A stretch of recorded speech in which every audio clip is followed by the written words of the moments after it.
I think this was a waste. This is a flathead. It's older. This is an overhead valve, otherwise they're near identical. This is a 1991 30-year-old machine. It's actually interesting that it's all steel, of course. I've got one even older. It probably still runs, just needs a muffler or starter. But I don't know if you can see, the friction disc is right there. And it's worn badly. Same problem I have with Craftsman. You had to disassemble a lot of stuff to change it. Right there. Chunks missing off of it. It's like a little frisbee. It rubs on another plate at 90 degrees, and that's what propels it. When the disc wears out, it doesn't propel. So I don't know if that's been repaired.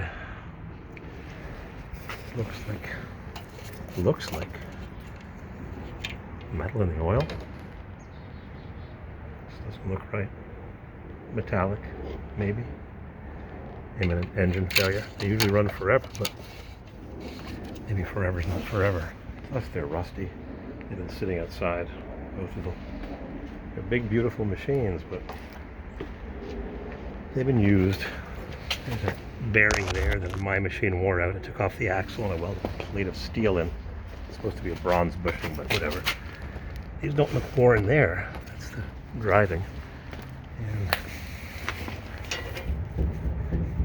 I'm not sure if these tubes are seized to the shaft, but if that bolt breaks, which it's supposed to, in case you hit something, and this rotates, good luck rotating it back so the holes line